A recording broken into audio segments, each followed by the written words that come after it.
Breaking news, জামাত এবং এনসিপির যে জোট বা এটার সাথে সম্পৃক্ত যেই জোটগুলো আছে আগামী জাতীয় নির্বাচনকে তারা বর্জন করছে।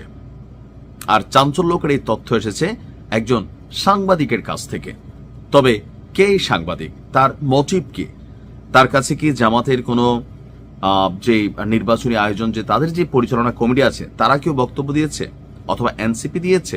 না, ডাক্তার জাহেদ নিজ থেকে মাঝে মাঝে পাগলের মতন প্রলাপ বকেন। চিনছে তো ডাক্তার জাহেদরে, যে বাবরিওয়ালা চুল, সাংবাদিক ইলিয়াস খাটখোট কাঁপাই দিছিল যেই জাহেদের এরকম লম্বা করে। তো আমি ওনার একজন কি বলা হয় যে দর্শক, ওনার কথা শুনি, বিশ্লেষণ শুনি, ভালোই লাগে, যথেষ্ট যুক্তি দিয়ে বিশ্লেষণ করেন। তবে কিছু কিছু বিশ্লেষণে আমার মনে হয় যে অতিরঞ্জিত করেন, হালকা পাকনামিও করেন ডাক্তার জাহেদ। জামাত এবং এনসিপি জোট তারা নির্বাচন বর্জন করছে, জাহেদের কেন মনে হয়েছে? এখন বাবা তোমার মনে হয়েছে জাহেদ, এটা তোমার ভিতর রাখো। এখন তুমি যখন এটা পাবলিকলি এরকম জানাচ্ছ, তো মানুষ কি ভাবে? ডাক্তার জাহেদ কিন্তু শতভাগ ইসলামিক রাজনৈতিক বিরোধী একজন ব্যক্তি। জামাতকে ৭১-এর রাজাকার ছাড়া আর কিচ্ছু মনে করে না। জাহেদ মনে করে জামাতের হাতে দেশ গেলে এই দেশ শেষ হয়ে যাবে, পাকিস্তানের এজেন্ডা বাস্তবায়ন করবে, এমনকি এনসিপি জামাত মিলা এই দেশটাকে পাকিস্তানের হাতে তুলে দিবে। ডাক্তার জাহেদের ভিডিও যারা দেখেন দেখবেন যে সারাদিন তার মাথায় এটা গিজগিজ গিজগিজ করে।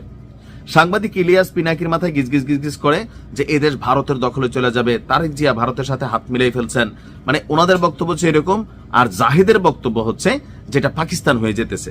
সমস্যা হচ্ছে কি, এরা যেই দলকে সাপোর্ট করে, এরা যেই দল থেকে সুযোগ সুবিধা পায়, তো এরা ওই দলের পারপাজে সার্ভ করে, এর বাইরে কিন্তু কিছু না।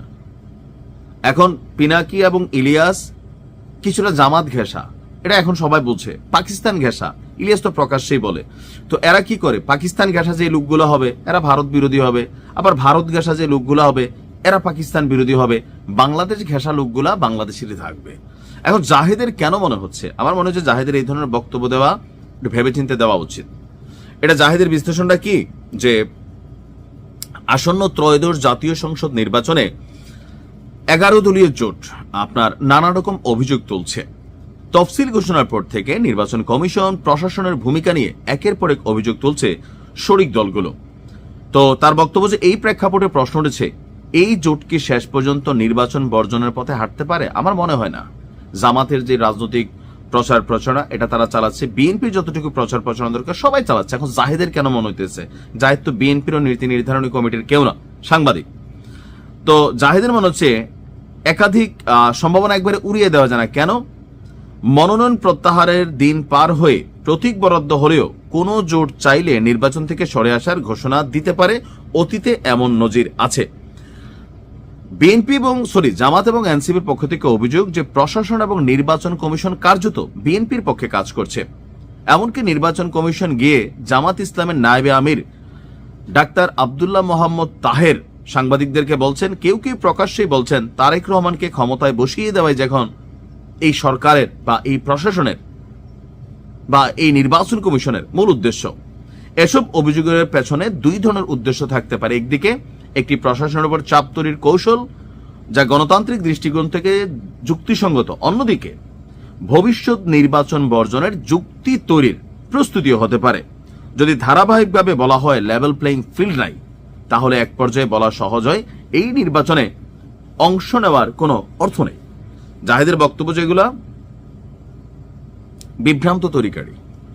আমার মনে হয় না যে জামাত ৭১-এর পরে এত সুদিন জামাত কখনো দেখছে আর এতটুকু প্রশাসন সিস্টেম তার পক্ষে পাইছে, বা এতটুকু জামাতের পক্ষে জনমত তৈরি হয়েছে যতটুকু হয়েছে। এই সিস্টেমটা বা এই সুযোগটা জামাত এটারে কাজে না লাগে কি করবে? ডক্টর ইউনূসের ক্ষমতায় বসে রাখবে? জামাত তো পাগল তো না। আর এনসিপির কি, আর তো কোনো রাজনৈতিক ব্যাকগ্রাউন্ড নাই।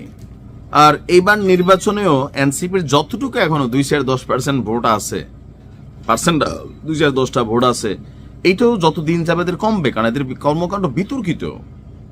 দুই একটা ছেলে ছাড়া, হাসনাত আব্দুল্লাহ এবং ধরেন তাসনিম যারা ছাড়া বাকি যা আছে এখানে সবগুলো বিতর্কিত। তো আপনি হাসনাত আব্দুল্লাহ নিয়ে টুকটাক বিতর্ক আছে, কিন্তু তো সবকিছু মিলিয়ে জামাত এবং এনসিপি এই নির্বাচন বর্জন করবে কোনোভাবে মনে হয় না। কারণ লোকালি তাদের যে এমপিরা আছেন, মানে হবু এমপি বা ভবিষ্যৎ এমপি বা তাদের প্রার্থীরা আছেন, যথেষ্ট কাজ করতেছেন।